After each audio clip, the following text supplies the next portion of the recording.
మీరు ఎప్పుడైనా ఒక అడవి మధ్యలో దేవాలయం లేకుండా, విగ్రహం లేకుండా, లక్షలాది మంది భక్తులు ఒక్కచోట చేరిన దృశ్యాన్ని ఊహించారా? ప్రతి రెండేళ్లకోసారి తెలంగాణ గుండెల్లో, మేడారం అడవుల్లో భక్తి ఒక మహాప్రవాహంలా ఉప్పొంగుతుంది. ఇది కేవలం జాతర కాదు, ఇది త్యాగానికి, ధైర్యానికి, దైవిక శక్తికి నిలువెత్తు సాక్ష్యం. ఆ శక్తి వెనుక ఉన్న సమ్మక్క సారక్కల వీరగాథ ఏంటి? ఈరోజు మనం కాలాన్ని వెనక్కి తిప్పుతూ ఆ అద్భుతమైన కథ లోతుల్లోకి అడుగుపెడదాం. కాలాన్ని సుమారు 700 సంవత్సరాలు వెనక్కి తిప్పితే 1300 కాలం. దట్టమైన అడవులు, పచ్చని కొండలు, స్వేచ్ఛగా జీవించే కోయ గిరిజనులు. అక్కడే మొదలవుతుంది ఒక అద్భుత జననం. పిల్లలు లేని ఒక కోయ దొరికి అడవిలోని ఒక పుట్ట దగ్గర ఓ పసిపాప కనిపిస్తుంది. అయితే ఆశ్చర్యమేమిటంటే ఆ పాప చుట్టూ సింహాలు, పులులు కాపలా కాస్తున్నాయట. ఆ దృశ్యం చూసిన గ్రామస్తులకి అర్థమైంది, ఇది సాధారణ శిశువు కాదు, ఇది దైవిక వరం. ఆ పాపకి సమ్మక్క అని పేరు పెడతారు. సమ్మక్క చిన్నప్పటినుంచే ప్రత్యేకం. ఆమె తాకితే రోగాలు నయమవుతాయి. ఆమె మాటల్లో ఓ శాంతి ఉంటుంది. అందుకే ఆమె జనసమూహం కన్నా ప్రకృతి మధ్య దేవరగుట్ట మీదే ఎక్కువగా జీవిస్తుంది. ప్రకృతే తన ఆలయం, అడవే తన ఆశ్రయం అని నమ్ముతుంది. కాలం గడిచింది. ఆ ప్రాంతాన్ని పాలించే పగడిత రాజుని సమ్మక్క వివాహం చేసుకుంది. వాళ్ళకి 2 పిల్లలు, సారలమ్మ, చెంపన్న. సారలమ్మనే తర్వాత ప్రజలు ప్రేమగా సారక్క అని పిలిచారు. ఇక్కడ ఒక ముఖ్యమైన విషయం, సమ్మక్క, సారక్క అక్క చెల్లెళ్ళు కాదు, వాళ్ళు తల్లి కూతురు.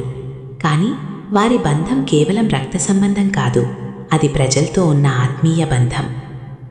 అప్పట్లో ఆ ప్రాంతంలో భయంకరమైన కరువొచ్చింది. తినడానికి తిండి లేదు, నీళ్లకు దిక్కు లేదు. గిరిజనులు పన్నులు కట్టలేని పరిస్థితి. ఈ విషయం కాకతీయ రాజు ప్రతాపరుద్రుడికి చెప్పినా ఆయన వినలేదు. అహంకారంతో మేడారం మీదకి తన సైన్యాన్ని పంపాడు. అక్కడే మొదలైంది ఒక మహా పోరాటం. సారక్క, ఆమె భర్త గోవిందరాజు అడవిలోకి శత్రు సైన్యం రాకుండా అడ్డుపడి వీరోచితంగా పోరాడారు. అదే పోరులో వీరమరణం పొందారు. వాళ్ల కొడుకు జంపన్న సంపెంగవాగు దగ్గర శత్రువులను అడ్డుకుంటూ ప్రాణాలర్పించాడు. పగిడిద్దరాజు కూడా యుద్ధరంగంలోనే ప్రాణాలు విడిచాడు. ఇప్పుడు మిగిలింది ఒక్కరే, సమ్మక్క. సాక్షాత్తు దేవతలా ఆమె యుద్ధరంగంలోకి దిగింది. ఆమె పరాక్రమానికి శత్రు సైన్యం వణికిపోయింది. కానీ ఆమెను నేరుగా ఓడించలేమని తెలిసిన వారు దొంగచాటుగా వెన్నుపోటు పొడిచారు. ఇది సమ్మక్క ముగింపు కాదు, ఇది ఆమె దైవికావతరణకు ఆరంభం. గాయాలతోనే ఆమె మేడారం దగ్గర ఉన్న చిలకల గుట్ట వైపు నడుచుకుంటూ వెళ్ళింది. అక్కడే అదృశ్యమైంది. గిరిజనులు వెతికారు, కేకలు పెట్టారు, అడవంతా తిరిగారు. కానీ ఆమె కనిపించలేదు. చివరికి ఒక చెట్టు కింద ఒక పెద్ద కుంకుమ భరిణి మాత్రమే కనిపించింది. అక్కడి నుంచే ప్రజలు అర్థం చేసుకున్నారు, సమ్మక్క ఇక మానవ రూపంలో లేదు, ఆమె శక్తిగా మారింది. అప్పుడే ఒక అద్భుతం జరిగింది. ప్రతాపరుద్రుడి కలలో సమ్మక్క ప్రత్యక్షమై హెచ్చరించింది. రాజు భయంతో యుద్ధమాపి ప్రజలకు క్షమాపణ చెప్పి మేడారాన్ని స్వతంత్ర ప్రాంతంగా ప్రకటించాడు. ఇప్పటికీ ప్రతి 2 ఏళ్లకోసారి 4 రోజుల పాటు మేడారంలో మహాజాతర జరుగుతుంది. మొదటి రోజు సారక్క, గోవిందరాజు, పగడిద్ద రాజులను ప్రద్దల మీదకి తీసుకువస్తారు. రెండో రోజు చిలకల గుట్ట నుంచి సమ్మక్క ప్రతిరూపమైన కుంకుమ భరిణిని తీసుకువస్తారు. ఆ క్షణం లక్షలాది మంది భక్తుల కళ్లల్లో కన్నీళ్లు, హృదయాల్లో భక్తి. మూడో రోజు మొక్కులు, తులాభారాలు, బెల్లం, చీరలు, బియ్యం. 4వ రోజు దేవతలను తిరిగి వారి స్థానాలకు పంపిస్తారు, కూతుర్ని ఇంటికి పంపినట్టే. ఇప్పటికీ ఒక రహస్యం అలాగే ఉంది.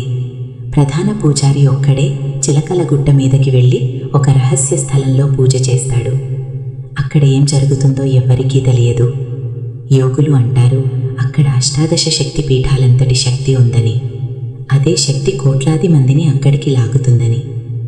ఇప్పుడు మీకొక ప్రశ్న, అడవిలో ఆలయం లేకుండా, విగ్రహం లేకుండా ఇంత భక్తి ఎలా పుడుతుంది?